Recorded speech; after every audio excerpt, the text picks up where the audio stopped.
శని గ్రహ దోషం ఎదురయ్యే సమస్యలు. జ్యోతిష్య శాస్త్రం ప్రకారం శని గ్రహం న్యాయదేవత, కర్మప్రదాత. మనం చేసిన కర్మల ఆధారంగా శని దేవుడు ఫలితాలను ఇస్తాడు.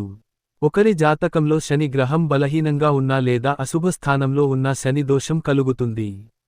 దీనివల్ల కొన్ని సాధారణ సమస్యలు ఎదురవుతాయి. ఆర్థికంగా ఊహించని ఖర్చులు, నష్టాలు, అప్పుల భారం పెరగడం, ఆర్థిక స్థిరత్వం లేకపోవడం వంటి సమస్యలు రావచ్చు. కెరీర్ లేదా వృత్తిలో అడ్డంకులు, ఉద్యోగం కోల్పోవడం, ఉద్యోగంలో స్థిరత్వం లేకపోవడం, ఎంత కష్టపడినా విజయం సాధించలేకపోవడం, పనిలో ఆటంకాలు కూడా శని దోష ప్రభావమే.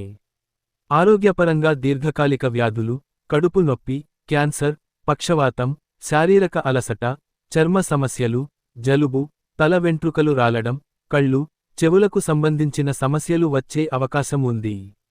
మానసికంగా నిరంతర ఒత్తిడి, ఆందోళన, మానసిక క్షోభ, నిరాశ వెంటాడతాయి. కుటుంబంలో కలహాలు, అశాంతి ఏర్పడవచ్చు. అలాగే జూదం, మద్యపానం, ధూమపానం వంటి చెడు అలవాట్లకు బానిసలయ్యే ప్రమాదం కూడా ఉంది. పూజలు మరియు ఆచారాలు.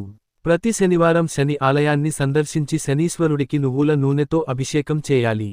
ఓం శం శనైశ్చరాయ నమః అనే మంత్రాన్ని జపించాలి.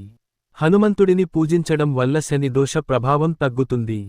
ప్రతి శనివారం సుందరకాండ లేదా హనుమాన్ చాలీసా పఠించడం చాలా మంచిది. వీలైతే హనుమంతుడికి వడమాల సమర్పించడం, ఆకుపూజ చేయించడం వల్ల కష్టాలు తొలగిపోతాయని నమ్ముతారు. శని దోషం ఉన్నవారు శివుడిని పూజిస్తే మంచి ఫలితాలు లభిస్తాయి. శివాలయాల్లో శివ చాలీసా పఠించడం, స్వచ్ఛమైన ఆవు పాలతో అభిషేకం, బిల్వపత్రాలతో అర్చన చేయడం శుభకరం. నవగ్రహాలున్న ఆలయంలో శనీశ్వరునికి తైలాభిషేకం చేయించి 9 ప్రదక్షిణాలు చేయాలి. శనివారం సాయంత్రం రావి చెట్టు కింద దీపం వెలిగించి, నీరు పోసి 7 ప్రదక్షిణలు చేసి శనిదేవుడిని ధ్యానించి ప్రార్థించాలి. శని యంత్రాన్ని పూజించడం వల్ల కూడా దోషం తొలగిపోతుంది. మా ఛానెల్ సబ్స్క్రైబ్ చేసుకోండి. మరిన్ని వీడియోలు ముందుగా మీకు కనపడతాయి.